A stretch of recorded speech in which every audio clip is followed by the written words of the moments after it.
నమస్తే, welcome to Leo news. మన ముందు సీనియర్ జర్నలిస్ట్ దుర్గా కుమార్ గారు ఉన్నారు. ఆయనతో మాట్లాడదాం. నమస్కారం సార్. నమస్కారం అమ్మ గోవర్ధన, మన వీక్షకులు కూడా నమస్కారం. సో మొన్న జరిగిన ఎలక్షన్స్లో వైసీపీ పార్టీ ఎంత ఘోర పరాజయం పాలైందో ఆ తర్వాత నుంచి రోజు మనం వింటూనే ఉన్నాము. ఆ పార్టీకి సంబంధించినటువంటి చాలా మంది రాజీనామా చేయబోతున్నారు, వేరే పార్టీల్లోకి వెళ్ళబోతున్నారు అని చెప్పి.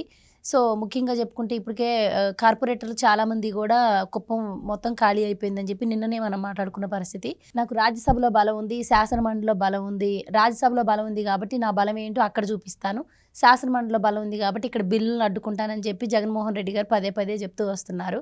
అయితే మనం అనుకున్న ఇప్పటికే రాజ్యసభలో ఉన్న చాలామంది ఎంపీలపై కూడా కొన్ని కేసులు ఉన్నాయి. సో వాళ్ళు కూడా పక్క చూపులు చూస్తున్నారు అని చెప్పి. సో ఇప్పుడు వాళ్ళలో కూడా ఉన్న 11 మందిలో 6 దాకా మరి రాజీనామా చేయబోతున్నారని వార్తలు వస్తూ ఉన్నాయి. అయితే ఈ వార్తలని తన సాక్షి మీడియా కావచ్చు, సాక్షి పత్రిక కావచ్చు, తనకు అనుకూలంగా 70 కోట్లకు ఒక్కొక్క ఎంపీకి టీడీపీ ఆఫర్ చేసింది అని చెప్పి కొన్ని ఫేక్ వార్తలను అయితే రాస్తూ వస్తున్నారు. సో వీళ్ళు పార్టీ మారే అవకాశం ఉందంటారా? నిజంగానే కూటమి గవర్నమెంట్ ఆఫర్ చేసిందంటారా? ఏం చెప్తారు మీరు? కూటమి గవర్నమెంట్లో వాళ్ళు, నేను కూడా చూశానమ్మా, అది తెలుగుదేశం ప్రభుత్వం చంద్రబాబు నాయుడు గారి మీద వ్యక్తిగతంగా విమర్శలు చేస్తూ రాశారు. ఆయన చాలా కుట్రలో కుతంత్రాలు చేస్తాడని, ఆ కుట్రలో కుతంత్రాల్లో భాగంగానే వీళ్ళకి సంబంధించిన 11 మంది రాజ్యసభ సభ్యుల్ని ఒక్కొక్కరిని 70 కోట్లకు కొనడానికి బేరం ఆడుతున్నాడని ఇచ్చారు. కానీ అది చెప్పడానికి కూడా ఒక అర్థం పర్థం ఉండాలి కదమ్మా. వాళ్ళకి 11 మంది రాజ్యసభ సభ్యులు ఉన్నా కూడా అక్కడ బిల్లులు పాస్ అవటం వలన చంద్రబాబు నాయుడు గారికి వచ్చే లాభం ఏం లేదు. బిల్లులు పాస్ చేసుకునే బాధ్యత కూడా చంద్రబాబు నాయుడు గారి మీద ఏం లేదు. అక్కడ కూటమిలో కేంద్రంలోనేమో ప్రధాన భాగస్వామి బీజేపీ, ఆంధ్రప్రదేశ్కి వచ్చేటప్పటికి ప్రధాన భాగస్వామి తెలుగుదేశం. ఇక్కడ తెలుగుదేశం ప్రభుత్వం ఉంది, కూటమిలో భాగస్వాములుగా అక్కడ బీజేపీ ప్రభుత్వం ఉంది. బీజేపీ ప్రభుత్వానికి గతంలో కూడా 5 ఏళ్ల నుంచి ఇంతకన్నా ఎక్కువ సభ్యులు ఉన్నప్పుడు కూడా, లోక్సభ సభ్యులు కూడా 22 మంది ఉన్న టైంలో కూడా జగన్మోహన్ రెడ్డి గారు ఏ మాత్రం షరతులు లేకుండా బేషరతుగా బీజేపీ ఏ బిల్లును ప్రవేశపెట్టినా కూడా వీళ్ళ మద్దతు అడక్కపోయినా కూడా వాళ్ళంతటి వాళ్ళు స్వచ్ఛందంగా బేషరతుగా మద్దతు ఇచ్చిన అంశం మనం చూసాం. ఇప్పటికీ అదే పరిస్థితి, అంతకన్నా దిగజారింది కానీ ఇంకా పెరగల వీళ్ళ పరిస్థితి.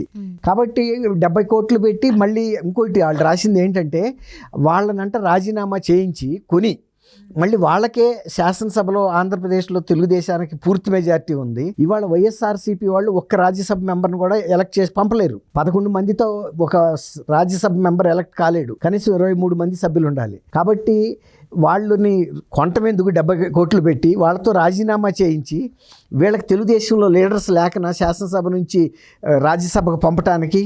కాబట్టి ఇది ఎంత అర్ధరహితంగా ఉందంటే చూసే వాళ్ళకి నవ్వుగా ఉంది. వాళ్ళంతటి వాళ్ళే వాళ్ళ ప్రాముఖ్యాన్ని చూపించుకోవటానికి, తర్వాత తెలుగుదేశం మీద బురద చల్లటానికి తప్ప తెలుగుదేశానికి ఏం అవసరం ఉందని రాజ్యసభలో చేస్తారు. తర్వాత మోడీ గారు చేయాలి ఏదైనా చేస్తే. ఇప్పటికే ఒక ప్రచారం ఏం జరుగుతుందంటే ఢిల్లీలో, ఇక ఈ పార్టీ మనుగడ సాగించలేదు కాబట్టి రాజ్యసభ సభ్యులు వాళ్ళకి ఏమైనా వ్యాపార ప్రయోజనాలకు కానీ, తర్వాత రాజకీయ ప్రయోజనాలకు కానీ, వ్యక్తిగత ప్రయోజనాల కోసం అధికార పార్టీతో ఉంటే మనకు లాభం జరుగుతుంది తప్ప జగన్మోహన్ రెడ్డి గారితో ఉంటే పెద్ద ప్రయోజనం ఉండదు. తర్వాత వాళ్ళ టర్మ్ అయిపోతూ ఉంటుంది, ప్రతి 2 ఏళ్లకి 1/3 ఆఫ్ ద మెంబర్స్ రిటైర్ అవుతూ ఉంటారు. ఇప్పుడు వాళ్ళు అసలు ఎక్కడి నుంచి ఎలక్ట్ అవుతారు? నెక్స్ట్ 5 yearsలో ఒక రాజ్యసభ మెంబర్ని కూడా పంపే పరిస్థితి వైఎస్ఆర్సీపీకి లేదు. కాబట్టి వాళ్ళ ఉద్దేశం అసలు బీజేపీలో చేరిపోతే, బీజేపీ కొన్ని రాష్ట్రాల్లో, చాలా రాష్ట్రాల్లో వాళ్ళకి శాసనసభ్యులు ఉన్నారు, ప్రభుత్వాలు ఉన్నాయి రాష్ట్రాల్లో, వాళ్ళు ఎక్కడి నుంచైనా వీళ్ళని నామినేట్ చేసి గెలిపించగలుగుతారు. కాబట్టి వాళ్ళు బీజేపీ ఏపు బార్గెయిన్ చేసుకుంటున్నారనే ఒక వార్తలు ప్రచారం అవుతున్న సందర్భంలో, తర్వాత ఇంకోటి ఏంటంటే, ఇవాళ తెలుగుదేశం ఆంధ్రప్రదేశ్లో వాళ్ళు ఇచ్చిన ప్రతి హామీని నెరవేరుస్తూ ప్రజల నుంచి మంచి మన్ననలు పొందుతున్నారు. ఆఖరికి రాజ్యసభలో వాళ్ళకి ప్రముఖమైన నాయకుడిగా భావించే బీసీ నాయకుడు కృష్ణయ్య గారు కూడా చంద్రబాబు నాయుడు గారి నాయకత్వాన్ని పొగుడుతూ రాజ్యసభలో మాట్లాడాడు. అలాంటి నాయకుడు, జాతీయ స్థాయి ఇమేజ్ కలిగిన వ్యక్తి, తర్వాత ప్రజల్లో బలం ఉన్న వ్యక్తి అని చెప్పి ఆయన ఎన్నోళ్ళ పొగిడాడు ఆయన రాజ్యసభలో. కాబట్టి వాళ్ళకి ఏం చేయాలో తెలియట్లా. ఏదో ఒక రకంగా ప్రజల దృష్టిని ఇటేపుకు మళ్ళించాలని ఫస్ట్ వాళ్ళు ఏమనుకున్నారంటే, చంద్రబాబు నాయుడు గారు 3,000 నుంచి పెన్షన్ 4,000కి పెంచాడు కదా, వాళ్ళు ఇవ్వలేరు అనుకున్నారు. దానికి తోడు 3 నెలల బకాయిలతో సహా ఇస్తాను 7,000 అంటే ఇవ్వలేడనే ఉద్దేశం మీద వాళ్ళు ముందు దాన్నే టార్గెట్ చేశారు. ఫెయిల్ అయిపోతాడు, ఫస్ట్ హామీ ఆయన నెరవేర్చలేడని.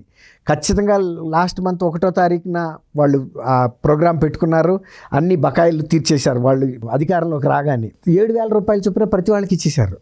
తర్వాత ఇప్పుడు ఇవాళ కూడా జరుగుతున్నాయి పెన్షన్కి. దానికి సంబంధించిన డబ్బులు కూడా రిజర్వ్ పెట్టేసుకున్నారు. ఈ ప్రతి ఇంటికి తీసుకెళ్ళి వృద్ధులకి, వికలాంగులకి అన్నీ కూడా వెళ్ళిపోతున్నాయి పెన్షన్స్. ఈ తర్వాత రెండోది ఉచిత ఇసుక ఇవ్వలేరు అనుకున్నారు. ఇసుక ఇస్తున్నారు. తర్వాత నిర్మాణ రంగం పుంజుకుంది. గ్రామాల్లో చేతి వృత్తుల వాళ్ళందరూ మళ్ళీ హ్యాపీగా ఉన్నారు. ఇతర రాష్ట్రాలకి వలస వెళ్ళిన వాళ్ళు కూడా తిరిగి వచ్చేసారు. సో మీరు అంటున్నారు కూటమి గవర్నమెంట్ ఇంత సక్సెస్ఫుల్గా అభివృద్ధితో ముందుకెళ్తుంది అని చెప్పి. సో ఈ నేపథ్యంలోనే ఇటుపక్క రాజ్యసభ ఎంపీలు కావచ్చు, ఇటు ఎమ్మెల్సీలు కావచ్చు, ఇటు మాజీ మంత్రులు కూడా వైసీపీకి సంబంధించిన వాళ్ళు చాలామంది కూడా పార్టీ మారేందుకు పక్క చూపులు చూసినా కూడా ఇటు బీజేపీ తీసుకోవడానికి ఇష్టపడట్లేదు, ఇటు టీడీపీ కూడా తీసుకోవడానికి ఇష్టపడట్లేదు అని ఒక పక్క జరుగుతుంటే వాళ్ళు కొనే ప్రయత్నం చేయాల్సిన అవసరం చంద్రబాబు గారికి అసలు ఉందంటారా? అలాగే గతంలో కూడా మనం చూసాము ఎమ్మెల్సీల విషయంలో జగన్మోహన్ రెడ్డి ఇదే ఫార్ములాని ప్రయోగించారు. డొక్కా మాణిక్ వరప్రసాద్ అనే ఎమ్మెల్సీని రాజీనామా చేయించి పార్టీ మారాక ఆయన కంటిన్యూ చేయడం జరిగింది. సో ఆ ఫార్ములా వీళ్ళ మీద వేసి ప్రయోగిస్తున్నారు, రుద్దుతున్నారు గవర్నమెంట్ మీద, అంతే తప్పించి నిజానికి వాళ్ళు వస్తామన్నా కూడా ఈ పార్టీలు తీసుకునే ఉద్దేశం లేదు అని అంటున్నారు. మీరేం చెప్తారు? అవునమ్మా, ఇప్పుడు ఈ కూటమిలో ఉన్న 3 భాగస్వామ్య పార్టీలు కూడా వాళ్ళు వైఎస్ఆర్సీపీ నుంచి వచ్చే నాయకుల విషయంలో చాలా జాగ్రత్త వహిస్తున్నారు. వైఎస్ఆర్సీపీ ప్రజల్లో ప్రజాభిమానాన్ని కోల్పోయింది. ప్రజా వ్యతిరేకత మూలాన వాళ్ళు ఘోరమైన ఓటమి పాలయ్యారు. తర్వాత ఈ పరిపాలన మూలాన ప్రజాప్రతినిధుల మీద కూడా తీవ్రమైన వ్యతిరేకత వచ్చింది. మనం చూసాం 151 స్థానాల నుంచి 175 గెలుస్తామనుకున్న జగన్మోహన్ రెడ్డి గారు ఆయన చెప్పాడు కూడా, దేశం నివ్విరిపోయే ఫలితాలు వస్తుంది, మా ప్రభుత్వం ఎంతో బాగా పనిచేసింది.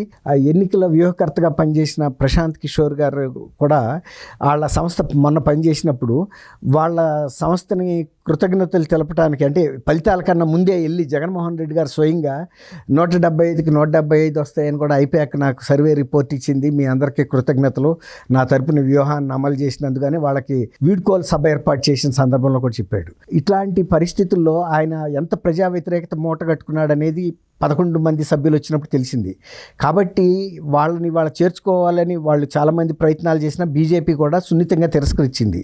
తర్వాత తెలుగుదేశంలో చేర్చుకోవడానికి కూడా ఇష్టం లేదు. ప్రజలందరితో వ్యతిరేకంగా, ఆ పార్టీకి వ్యతిరేకంగా తెలుగుదేశానికి ఇంత బలాన్ని ఇచ్చినప్పుడు వాళ్ళని కనుక చేర్చుకుంటే వీళ్ళకి ప్రజా వ్యతిరేకత మొదలైనట్టే.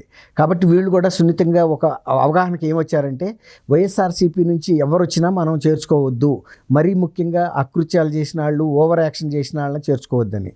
రాజ్యసభ మెంబర్స్ని చేర్చుకుని బీజేపీకి ఏమన్నా అవసరం ఏముంది? వాళ్ళు మద్దతు ఇవ్వకపోతే కదా.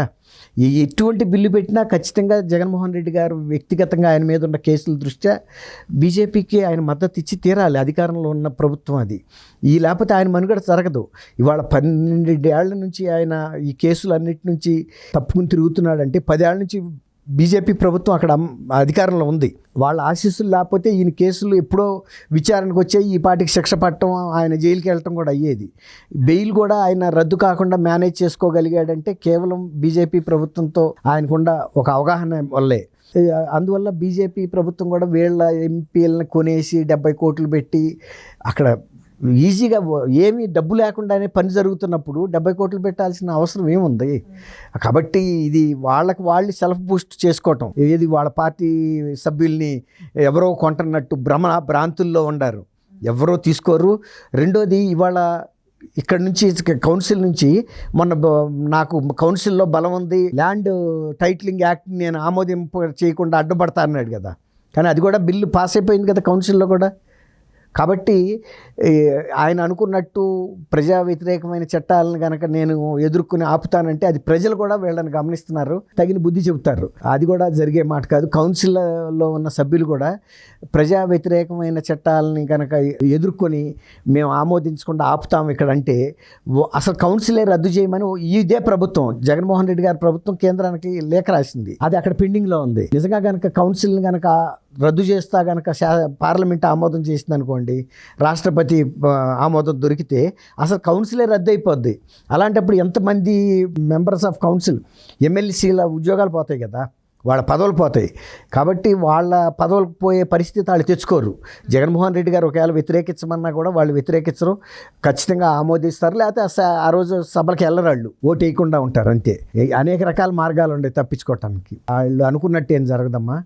తర్వాత ఏ పార్టీ కూడా తెలుగుదేశమే కాదు, ఈవెన్ బీజేపీ కూడా వాళ్ళంతట వాళ్ళు వెళ్ళి చేర్చుకుంటారేమో కానీ వాళ్ళని కొనుగోలు చేసి అయితే పార్టీలో చేర్చుకునే అవసరం అయితే.